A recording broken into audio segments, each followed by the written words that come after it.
The Neverland Podcast 003. Up to Neverland! I can start at the right and stay until morning.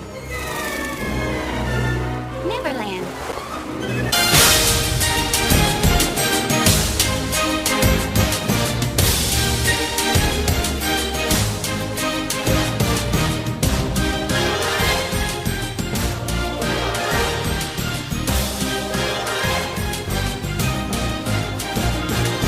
Good morning, Neverland!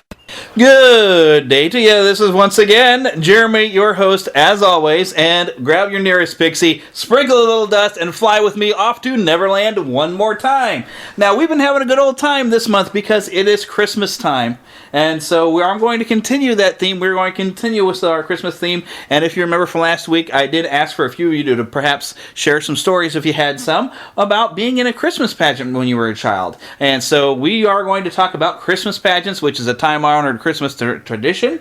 I would also like to take this opportunity to remind you to visit our website, neverlandpodcast.com. You can find, with each show note, you can find links to any song that I play. I will, well, provided I can find a link, but you can find a way to purchase a song through iTunes, and when you do that, you are helping to support the show, and I do appreciate it, and I hope you've been coming along on this short journey with us and been enjoying it every week. Please feel free to let me know what you think about the show. You can email me to podcast@neverlandpodcast.com. Find me on Facebook, The Neverland Podcast, facebook.com obviously, and on Twitter @NeverlandPcast.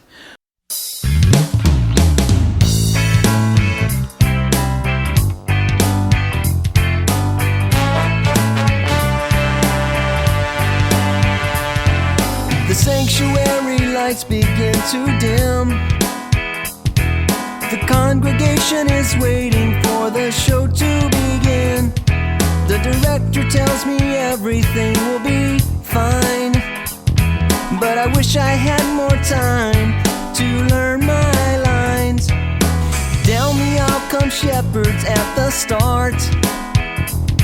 Looks like there was a sale on bathrobes at Walmart.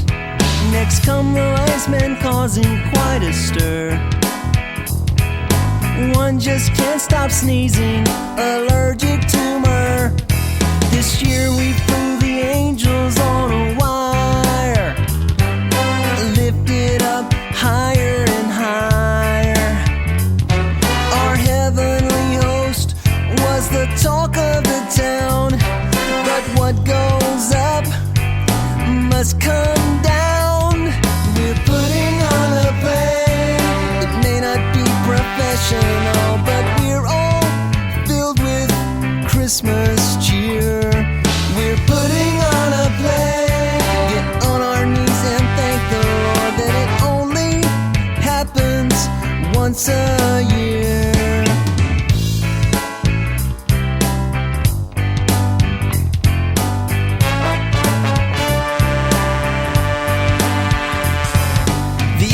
Finally made it backstage with ice packs on their wings, while Joe and Mary come down the aisle carrying the King of Kings.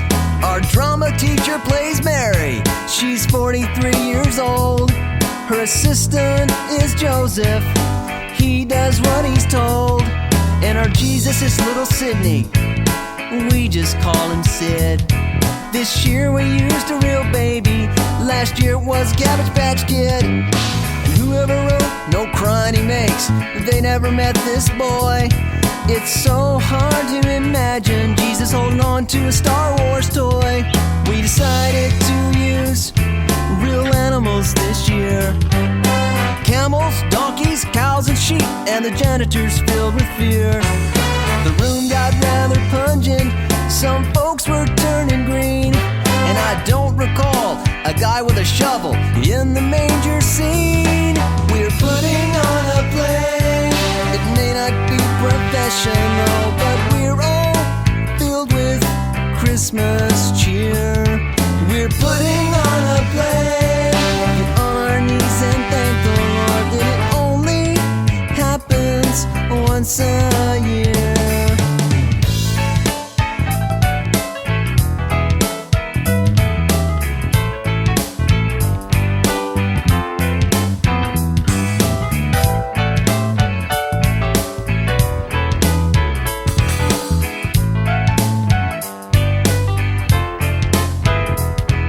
When it was finally over, applause rang through the hall. The congregation stood on its feet as we took our curtain call. On stage we all danced around, jumped up and down with glee. Then we broke right through a thin layer of plywood into the baptistry. We're putting on a play. It may not be professional, but we're all filled with Christmas cheer. We're putting on a play.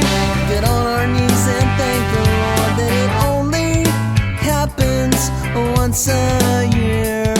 We're putting on a play. Yeah, it may not be professional, but we're all filled with Christmas cheer. We're putting on a play. Get on our knees and thank the Lord that it only happens once a year. Putting on a play.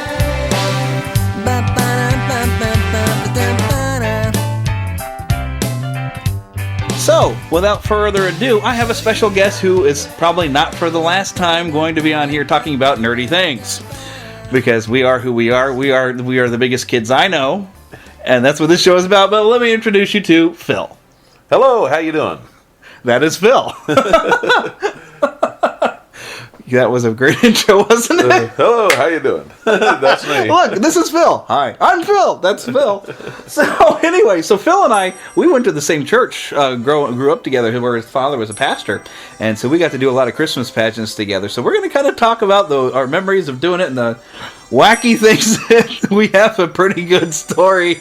That we have to be careful how we phrase it, probably, because this is a family-friendly show. PG. Actually, I try to be as G as I can, but there might be a few PG songs I pick out for an upcoming show. I'm going to have still something post-Christmas because, you know, that 12 days of Christmas kind of thing. We're going to have a special program. I got a lot of different varieties of the 12 days of Christmas. And, you know, there is mention of buying alcohol and cigarettes as a great gift for Christmas. And so if anybody's going to be offended next week, there you go. Okay, just to get that over the way. But if you don't mind your kids hearing that sort of thing, that's fine. But if you want to, I'll warn you, and you can skip ahead like 5 minutes next week. But that's next week. All right, focus. So this week, all right, now, you know, I don't recall much doing any pageants until your church kind of joined into where my old building was, and I don't even know what happened to the old pastor I had, but I don't think we really ever did anything before. But then you guys came in, and it's like every Sunday school class had to have their own program, and then, of course, a nativity, which is the typical thing. Well, before we ever joined in together, you guys went to the Maple Park Garden Bible Church. Yep. And we went to the Moment of Truth Baptist Church, and we're both very small churches.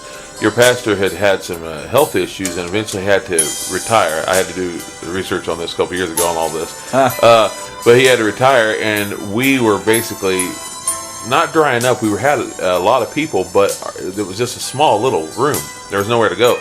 So we always try to have programs at our church, and a lot of times each class would try to have something, and it was always a lot of fun. But really, until we got to go and join with y'all and became the Moment of Truth Bible Church. Well, it was Bible Church. That was Bible Church, yeah. Then we became Bible Baptist. The Bible Baptist, yeah, when we got the newer building. But anyway, until we did that, we didn't have a lot of room to be doing those shows.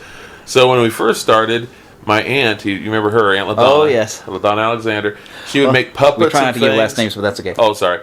Well, she would do all sorts of nice little puppets, and we'd have nice puppet shows doing some of the nativity things, stuff like that. I remember, I don't think this was part of Christmas, but there was one year she was doing a Daniel and the Lion's Den with these puppets, and she had the two lions. It was so cute. I don't know why it's stuck in my head, but when Daniel gets thrown and she's a little lion, she goes, "I'm not going to eat them." No, God will get really mad. That's right. It was so cute. Yeah. Well, it's one of those, I don't know if it translates well when I'm telling people on here, but it was really cute when you saw it. It was very Jim Henson-like. Yes, it was, because she made some of the funnest little puppets. Yeah, she did. She had a way of really personalizing these shows. So we did a lot of that. One of my favorite memories, though, I'm sure this is one of you're going to mention. That one of my favorite memories is whenever I was 11 years old, we did this thing called the Christians Christmas Carol. Yeah, we kind of got bored with doing the nativity the same way every time. So yeah, maybe I was 12. I'm trying to remember what year. Oh, it was a long time ago. The first time I wrote it all out, and I still did teach it once in a while. But it was called the Christians Christmas Carol. I played Bob Cratchit on the first one. and we had some other fella who was just visiting for a while who played Scrooge. But my favorite memory of that one was that Jeremy played Tiny Tim. And I was tall, skinny, weird, wiry kid at the time. I was, I was skeletal. What cracked me up was I had no idea how you're going to be dressed when it came your turn to come out. Because it said in the script to come out in pajamas, and what I was wearing for pajamas at the time, because it was cold, was a pair of white long johns. He comes walking out, and the whole church bursted out in laughter. It was great. It was funny. Yeah, it was pretty funny. Memorable. Oh, yeah, because it was pretty much like I came out wearing white tights, man. That was... The next year, what I liked even more, I have pictures of still, was whenever I played Scrooge, you played Bob, and John played several roles. Marvel. Yeah. He was always a great Marley. Yeah. And he was Marley. I'm going to say not Marvel. He's Marley, and then he was the Christmas present. He was wrapped like a giant present. And this is before I saw that anywhere else, like any kind of Hanna-Barbera cartoon like that. They do have that, but at the time we hadn't seen that yet. It was really cute.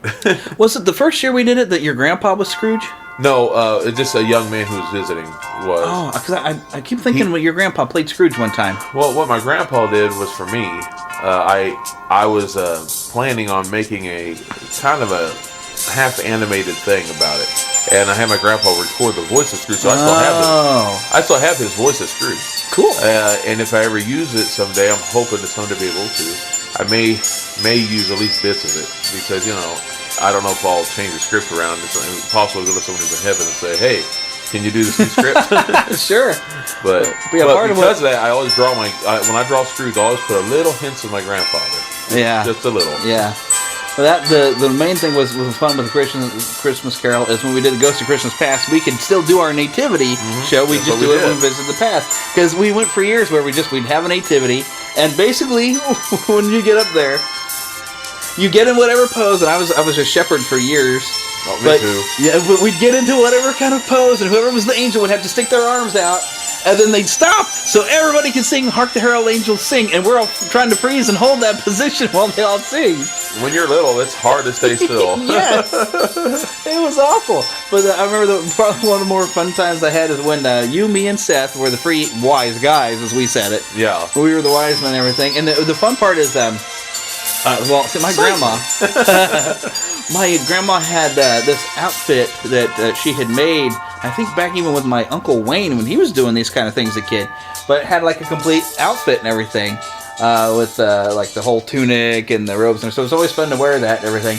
But we were like hanging in back, and I do a lot of acting kind of stuff. And if you ever see me like backstage, I tend to work up energy because I get excited to do stuff. My wedding was crazy like this. I remember. You remember that? And it's because I get excited, so I'm working up, and it's what I like to call performance energy. You're hulking out. It's right. And then, but I like when I get there on stage, I'm like focused and everything. But it was like, I feel like I kind of almost half rushed this because I can't remember who was walking in front, but I was like, yes, we're going down, here we go. I get up there, I'm like a ball of going. And so it was fun and everything. The three of us getting to be kind of knuckleheads backstage. And before we came marching out. But I remember the most painful year that we did a nativity. Well, because my knees have always been kind of a pain in the neck. I'd never actually learned to crawl when I was a baby because it hurt my knees. So I scooted. I've never been able to get down on my knees for long because it's excruciating for me. I don't know why, but it's really bad. But there was one year I was Joseph and your sister was Mary. And so I had for the entire show, because we came down first, obviously, and then everybody had to visit, and I was supposed to be sitting on my knees. I was in agony. Now I lost my train of thought. But yeah, so we've done like the nativities for years. So the Christmas Carol really gave us that chance to branch away and still do a nativity. And I don't know if you remember this one. But what I remember was my first year as a Sunday school teacher, and I was like I'm thinking I was a junior at the time. I was a junior in high school. I had been teaching for several years, helping Miss Roberson. You remember her? Oh, yes. And she was outstanding. I love that woman. But anyway, so I was doing my first year, and I had you come to assist me in the program, and I dressed like... Now, don't ask me why I did this, except for the fact that I was teaching at the time, for Sunday school, that is. I was teaching preschoolers. So what do kids connect with Christmas is Santa Claus. And I've always taught about Santa because I love Santa Claus. You can still love Santa and love Jesus Christ more. Right. So what we did was we got all the kids around. I was dressed like Santa, and Jeremy was dressed like an elf. Yep. Which was really perfect at the time.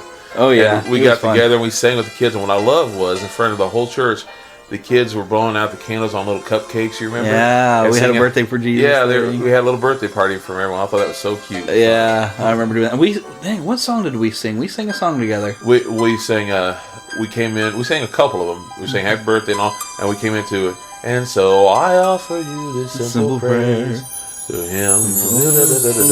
For kids, from 1 to 92. Yep. That's right. Yeah. We basically was singing about Jesus with that tune. Right. I knew you'd done some reworking for it. Oh, do you remember one year? Because Sunday school classes had to do separate things. To him who died for me and you. That's what it was. To him who died for me and you. Yeah. But must have been my sophomore year for junior year. Well, I don't know. Maybe it was my sophomore year. I had tried to say, okay, well, we need to update the Christian's Christmas Carol, but we weren't doing anything collective anymore. Each Sunday school class had to do their own thing. And so I had spent all this time writing up a script called The Christmas Avenger.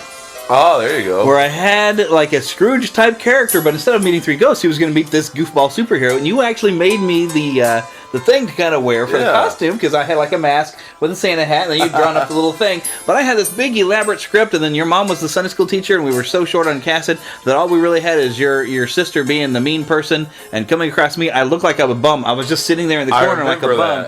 And I stood up and I was teaching her the real meaning of Christmas. I never understood that story. I remember watching it because I wasn't in your class at the time.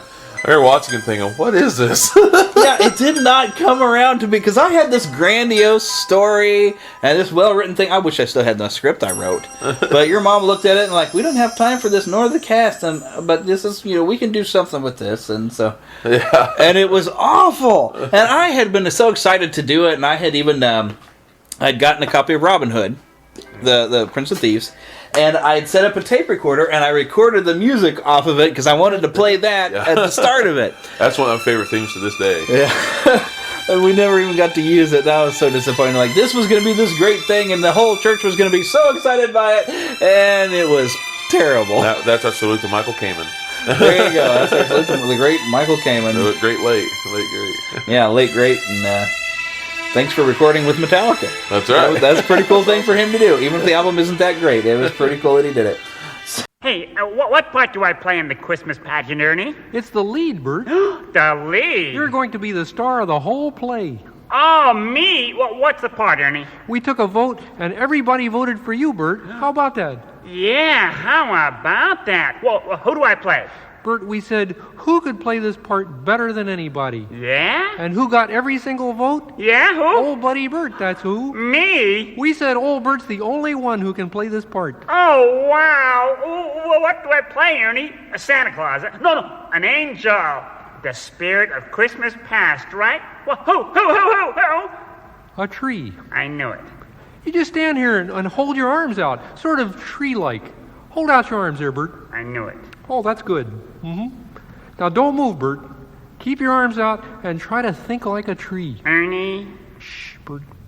Okay, Prairie? Oh, okay. Okay, Grover, open the curtain. Hold still now,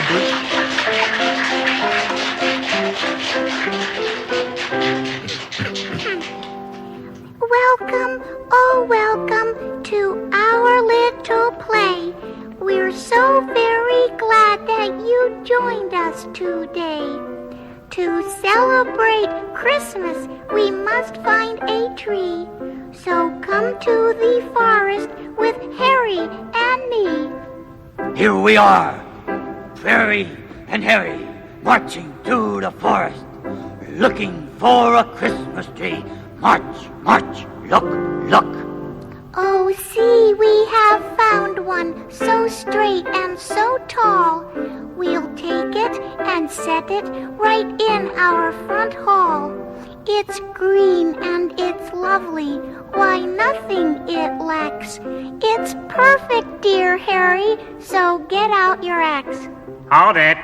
Stay away from me, Harry. Oh, don't worry, Bert. I don't have an axe anyway. I'll pull you out by the roots. Harry, put me down. Shh! I gotta carry you home. It's part of the play. Our friends see the tree. Now they light it a lot. Ooh, look at that. It's so beautiful. Now that is what I call a Christmas tree. See how it comes to a nice point on top? Ernie. Shh, Bert, trees don't talk. All right, all right. Our friend see the tree, now they like it a lot. I take it and stuff it in a flower pot. Harry? Then back in some dirt. Harry, what are you doing? Gotta put a tree in dirt, Bert, or it'll die. But Harry... That's why I pulled you out by the roots, Bert, so I could transplant you.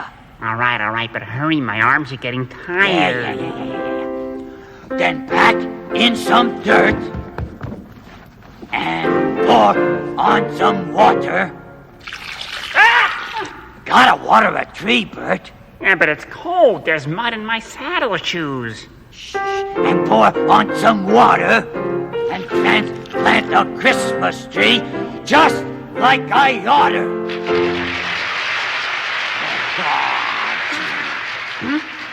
Grover, Oh, hi, Barry. it's your turn. And these decorations we hang on the tree, make it cute and adorable. Not unlike me. I throw on the tinsel. It glitters and glows and hangs from each branch. Not to mention Bert's nose. Ach. Cookie, now you, Cookie. No. Me hanging up candy canes. Me got a whole bunch. One for tree, one for me. Then me save one for lunch. Then we add Christmas balls, all shiny and bright, and long strings of popcorn. Me ate them last night. Cookies. Sorry. Ernie, my arms. Shh, Bert. This is almost the end of the play. Next to last come the lights, wound around and around, from the tippy-tip top, right on down to the ground. 100 bright lights, colored bright green and red. And last comes the star, right on Bert's pointy head. Oh, Ernie. Our tree is all finished, and so is our play. Just one more detail. My arms feel like clay. Shh, Bert. Turn out all the lights. Be as still as can be. Now it's dark. Now it's quiet. Now turn on our tree.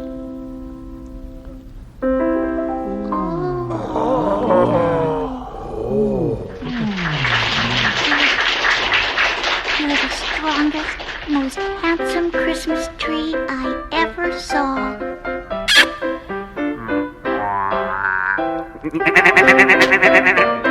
Close the curtain, Harry! Hey, Bert, you were wonderful. Oops, pulled a little too hard. Sorry, Bert. Golly.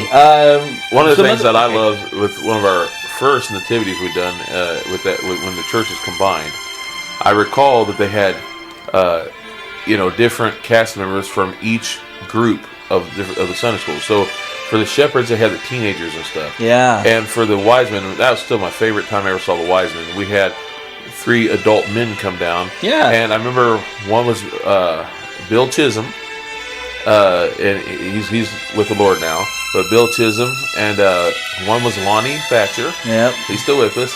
And then one was George Kuntz, my grandfather. Yep, I remember that. I love when they come walking down. My grandma had all these doodads around the house. They were kind of like lanterns, but they looked really nice and fancy. So they used those with the gold, frankincense, and myrrh. And my grandpa wore this bathrobe that he would wear just on special occasions. And it was real nice looking. It looked like something that a wise man would wear from back in the day. So for years, that was what we'd use. Every time someone had to do a wise man, we would use that.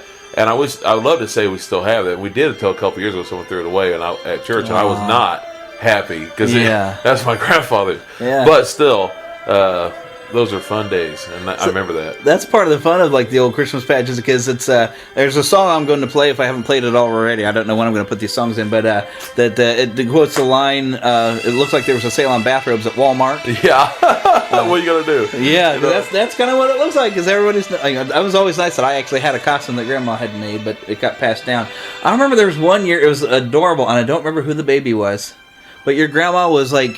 I don't know, was a nursery helper or whatever, but she came down with a little jingle bell and a little baby with a Santa hat, singing a little song. Yeah, he was the only one she would have, and that was I'm trying to think of his name right now. His last name was Roberts.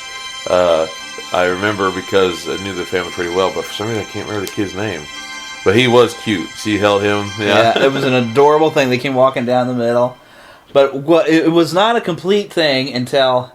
After, of course, your dad would have been, through the nativity telling the Christmas story, but then good old Riley Brown to get up there, whip out that sombrero, and start singing, the hat I got for Christmas is too big. My mother, and then played that song for him, and he went nuts for it, that old song. Now, isn't that Mel Blanc? Yes, yeah. Mel Blanc did it. And in fact, I will play it right now.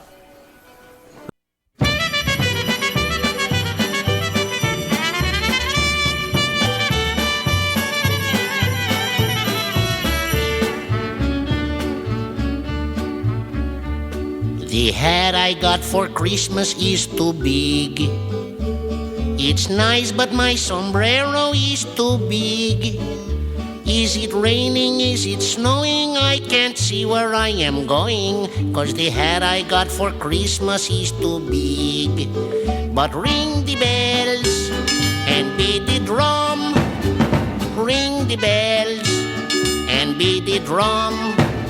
I'll ring the bells to be polite, but if I see that Santa Claus, I'm going to start a fight. The hat I got for Christmas is too big. Oh, it's nice, but my sombrero is too big.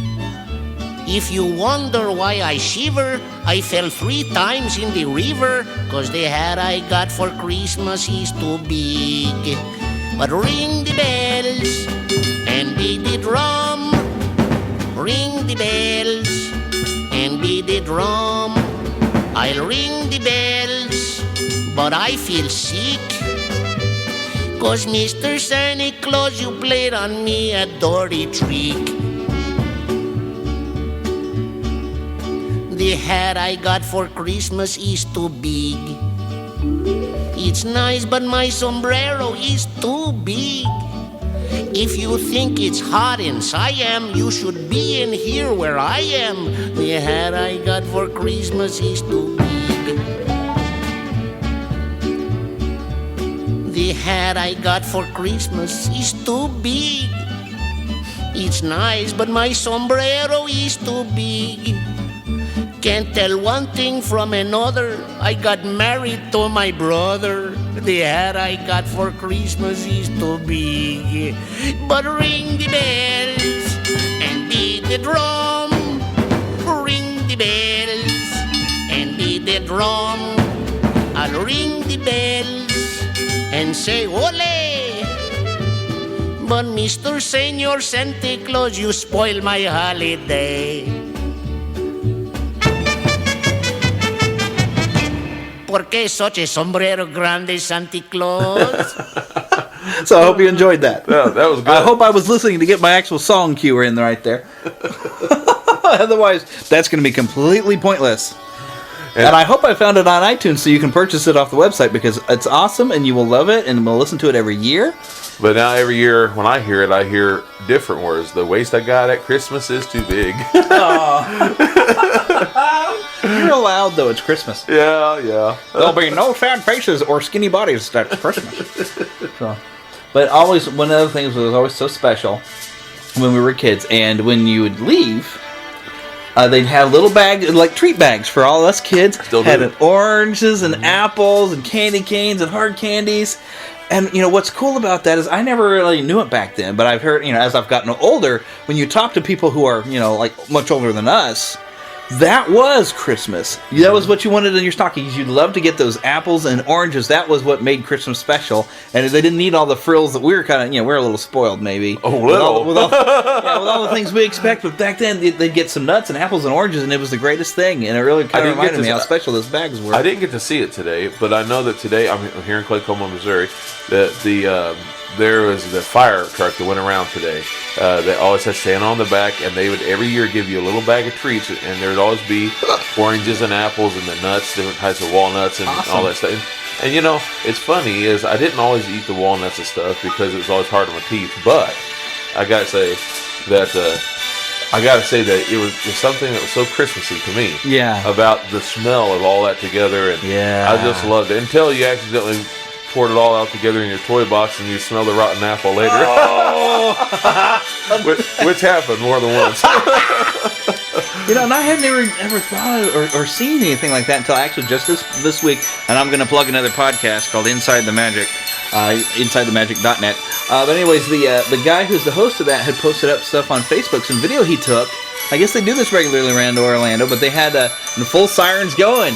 Like a police car and a fire truck, and right behind the fire truck, it was towing Santa on his sled, waving, going right through the neighborhoods. That's awesome. And I was like, my goodness, that's great.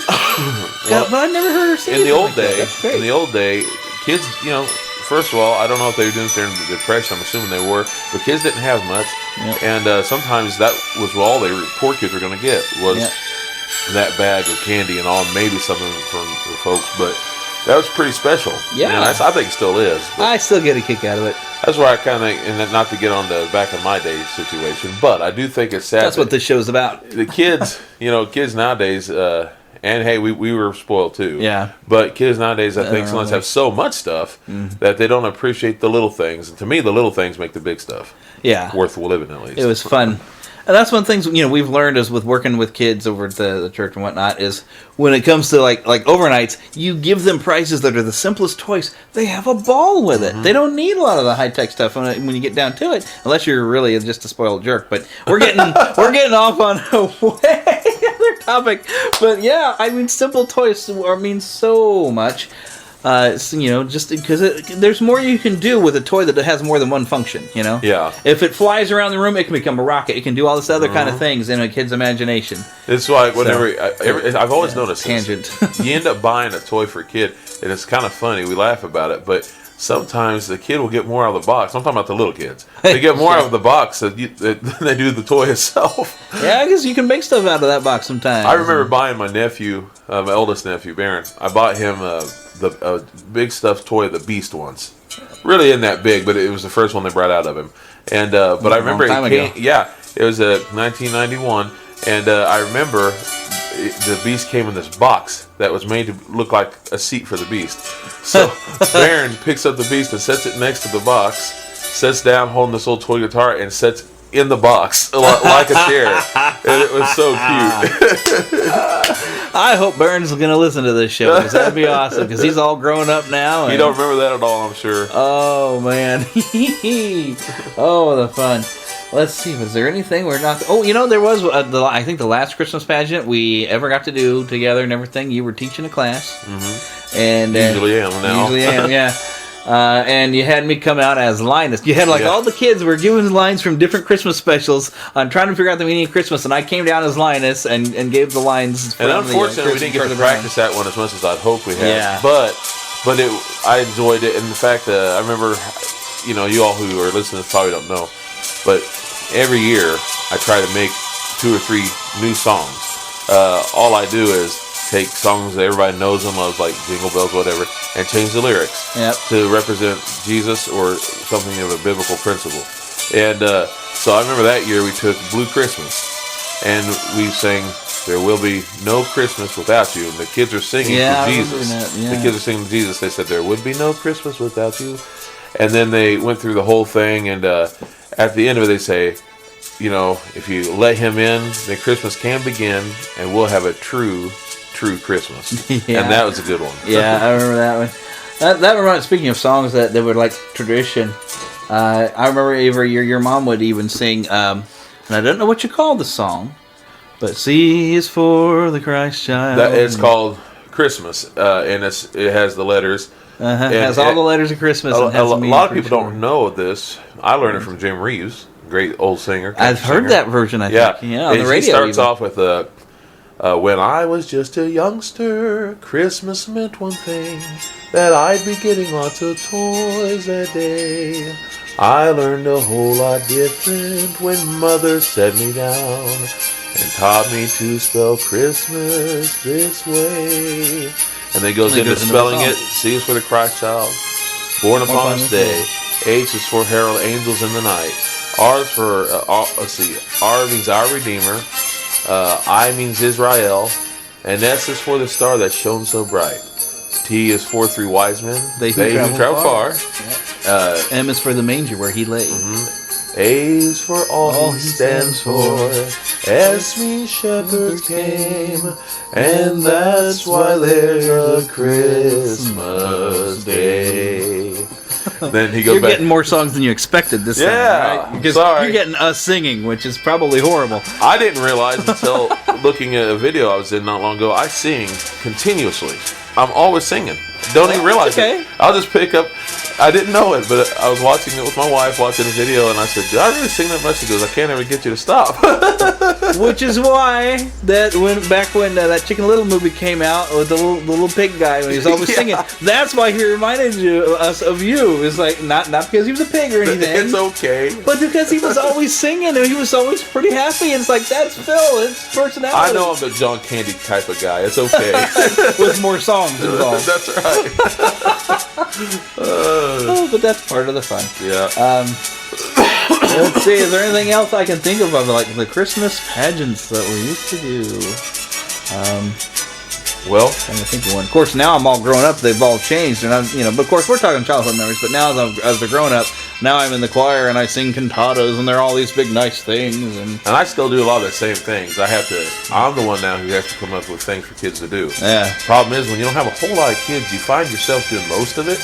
And so I don't know if people think I do that on purpose, but the fact of the matter is I've learned a lot of things. First of all, as kids have grown up, a lot of them that I've had at least are a lot less hammier, and they don't really want to do a lot. So they don't mind singing, but they don't want to learn lines. So I've learned a lot of times to put all the pressure on myself. Yeah. And this year, provided we get to do it tomorrow, and if not, we'll do it in a week, what I'm going to do is sing songs with the kids, and I'm going to show a lot of the drawings I've done of Jesus in the style that I do.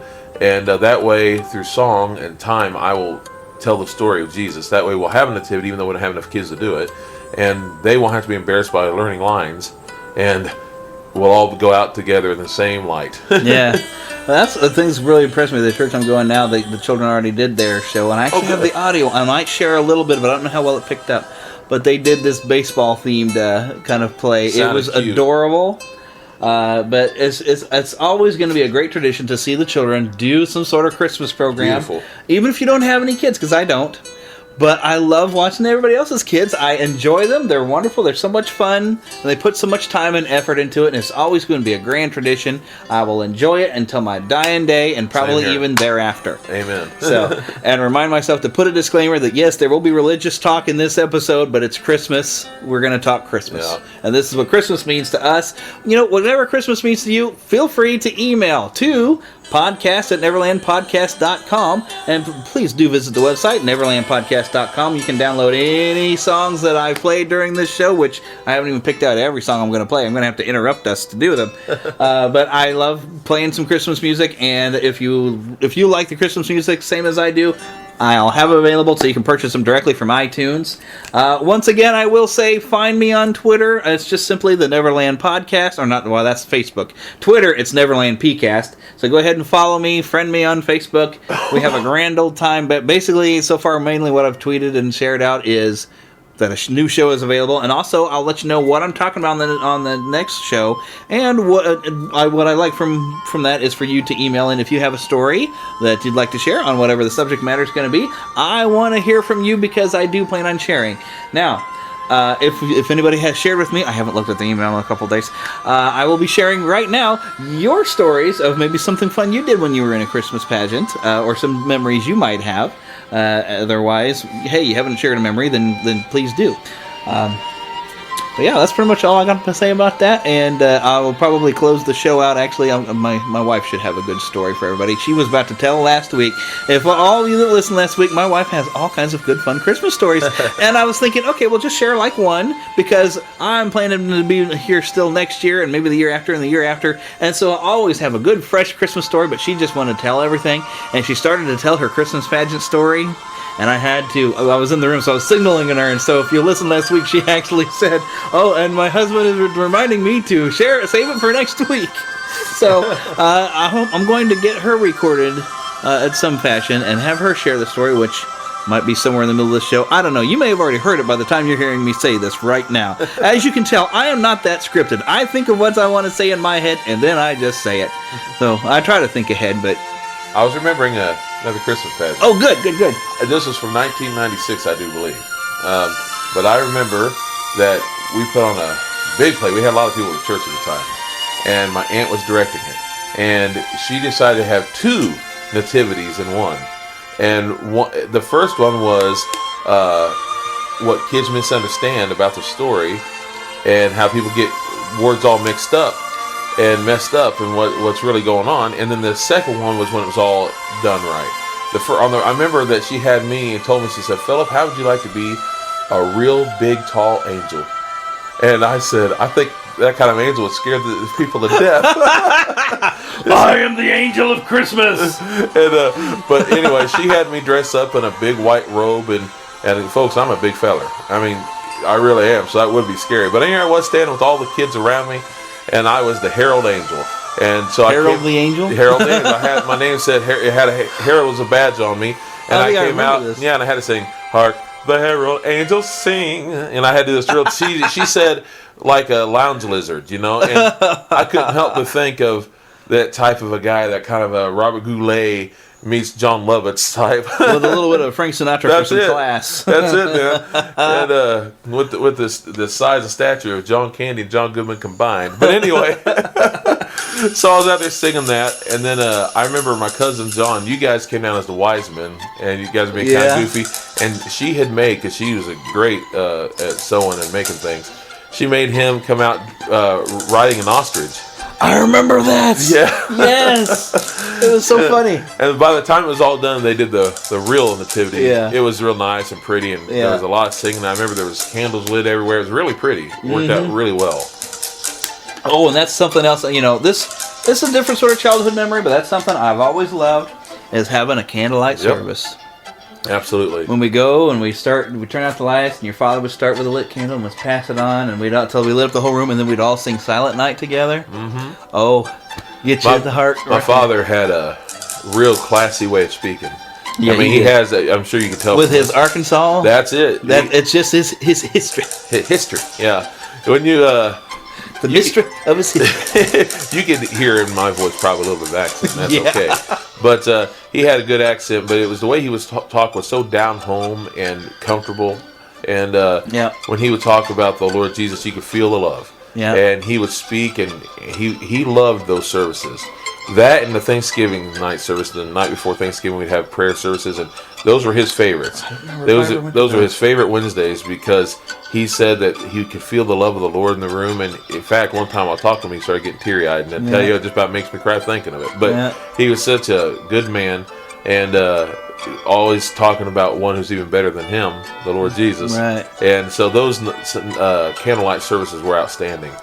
As a man of God, I thought they were great. As the janitor of the church that I used to be, I couldn't stand. Are you going to wax poetic about it? Well, what I would have to do, I found a little secret. Now, it doesn't work extremely well. Put it under the arm? Yeah, that's what it was. No. Okay. If you take, like, brown paper, and you, kind of like a brown paper bag, and you take an iron, and you put the paper down, and you go over it, you can pick up a lot of wax. Just make sure you take the apples and the oranges and the candy canes out of that brown paper bag. That's right. That's right. So you can have something to eat while you're working. So we used to do those and loved them. We're still doing some of that. We're still doing some of the handing out the candy and all. And my dad taught me well. He said, wait till after Halloween. Get them on sale. There you go. And we did. Oh, yeah. And every year to this day, I go out and I do those very things. Get stuff ready, Yeah. Yep, and I'm glad the church I go to, we do a candlelight service on Christmas Eve. Outstanding. Love it, love it, love it, love it. And always having a good time doing our Christmas cantata thing. Once again, I'm getting away from a childhood memory, but just, this past week when we did our cantata. You're still a child, you know that. Yeah, I'm still a big kid. But it is so much fun. But that's one of the things that's special about Christmas, and maybe for a lot of people listening, you're not part of a church, and maybe it's a Christmas to you is just something Santa Claus, and that's a whole other ball of wax. But it was just so special singing. And we didn't even do songs that were Christmas songs. We did this thing called Experiencing God. But when the church would recognize the song we were singing, and they would be singing along with us. Mm-hmm. I mean, because they sing with us all the time when you're up in the praise choir and you just with worship time. But when you're doing your program. And you got the music, and we all sing together. It's just so special. And especially when we had some stuff that brought tears to eyes and everything. It's just, that's the way I can describe. And once again, warning, religious content, warning. But you can feel God's presence in the room as like this great love. Yeah. When you just have this love where you just kind of want to take everybody by the hand and just hug everybody there. It's that what I call the goosebumpy feeling. The goosebumpy feeling but you just feel this love wrap you up and over them, and that's to me what God feels like when he shows up. It's just you just feel just this great love, and I always speaking of Peter Pan type of stuff. I always feel like that's where I feel like my happy thought is, where I can fly. I've been there many times, but I just feel like I'm not even standing on the same ground, up high. So I encourage everybody, if you hear this before Christmas Eve, find a local church if they're doing a Christmas Eve service and just be a part of it. You'll make some new memories. I really think you'd enjoy it. Bring the whole family along. And find one if you're doing a good candlelight service where you just can sing together. It'll make your Christmas really special. Unless you're completely, an atheist, then you probably don't care. And if that's the case, you're probably already stopped listening to me by now anyway. But still come back next week, because we're not going to always be this is not a religious program, but this is Christmas, and this is part of what our special Christmas is. Mm-hmm. This is how our Christmas spirit is, and so this is how we celebrate. So I hope you've enjoyed, and I hope you can relate. Come back next week, and we'll talk about the several weird things of the days of Christmas, including 2 baby frogs from Elmo. And a beer in a tree, all kinds of different fun, weird, and wacky things. Even the Polish meals from Christmas, Polish food dishes. So it'll be all next week. It'll be a lot of wacky fun, and I figured it's good for the extended week, because really when it comes to New Year's, I don't know what to recall from New Year's. So once we hit January, we're going to go into what's going to be kind of more normal for the show. We're going to just talk about TV shows, and you will hear Phil again, because if there's anybody who's more 80s nostalgic than I am, it's him. And it's mainly because we were kids in the 80s, and everything was awesome. Even if we, childhood wasn't always the greatest thing, but, there was things we really enjoyed, and if you grew up the same time as us, you'll relate. Yeah. So, and hopefully hopefully you enjoyed this show. Once again, I've already given the email address twice, but please email me or find me on Facebook and stuff, and let me know what you think of the show, and something maybe you'd like to be able to discuss or have us discuss. If you're local, I might even have you come on the show if you're not afraid to. I am hoping to one day do a show about this wonderful band called the Aquabats, but the guy who is the expert doesn't really want to come on, and so I'm trying to encourage him, like, oh, come on, it'll be fun. He's microphone shy. Yeah, he's a little microphone shy. He loves to listen to podcasts, and he's probably listening right now. But one way or another, shaking his head no. Shaking his head no. But because you guys will, if you are not watching the Aquabats TV show or listening to their music, I guarantee you will. If you're a big kid, you're going to love them. They are just fun and awesome. So that's coming. But we're going to talk about 80s TV with a lot of different themes. Talk about some old video games. So come January, we'll quit talking about Christmas. And I actually probably be a little depressed for a little while that we can't talk about Christmas no more.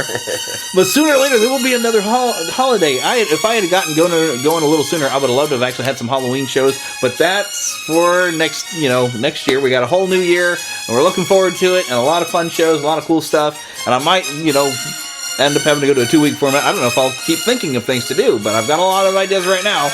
So, sing it, Bing. But as Phil is getting a phone call, so once again, this was my guest, Phil. Merry Christmas, everyone. And it's a Merry Christmas and Happy Hanukkah, because I'm cool with Hanukkah. After you learn the story of Hanukkah, I like it. I think I want to celebrate it next year. I need a Jewish friend to teach me how. I don't have any Jewish friends. You can look it up. They'll show you online. Yeah. Because after you hear the whole story of what that was, that's really cool. Yeah. And I'm like, I'd kind of like to celebrate along because it's a cool story. Which maybe by next year I'll read out the story for anybody who doesn't know. Because for a long time I didn't know until we actually talked about it in my church and everything. It's a good story. But anyway, so this has been the Neverland Podcast. And stay tuned for either some more music or for a story from Heather. I don't know what's about to happen next. I might have to close the show a whole nother time. Because Bill might have another thought in his head. Did you think of any other stories before I hop off? I didn't. Not before. I got him back there, and I'll think of him here in a little bit. Yeah, as soon as I turn off the mic, he's going to be like, oh, remember that time? And I'll be like, oh, wait, let me get the recorder. Please rate and review the show before I sign off here. It's very important. On iTunes, Stitcher Radio. You can go through and I have learned on iTunes you do have to kind of go into their store and search for the podcast, find it, and then you can actually write a review, give a star rating. Stitcher actually sent me an email address to review my own show. So hopefully if you're listening on Stitcher, you're going to get an email from them and ask what you think. These reviews really do help out with the algorithms to help people find it, for people who are actually looking for it, or people who don't know they're looking for this. And tell your friends, tell everybody, get on social media, let them know if you're enjoying the show. And if anybody, I actually had somebody ask, so what is the Neverland Podcast? And the best way I can explain it is, it's the podcast where you don't have to grow up. We're going to talk about our childhood, relive our childhood. We are just not going to grow up, and we are going to forget all the stress of being an adult and have a good time being kids and laugh a little bit, because there's some funny music I will be playing for you here. In fact, next week, come back, 12 Days of Christmas, a lot of funny versions. So I think I've already mentioned that 100 times. So not to sound like a broken record, but yes, come back next week, because it's fun to listen to me ramble. I think. Unless you've already switched off and you're not listening to me anymore. Okay.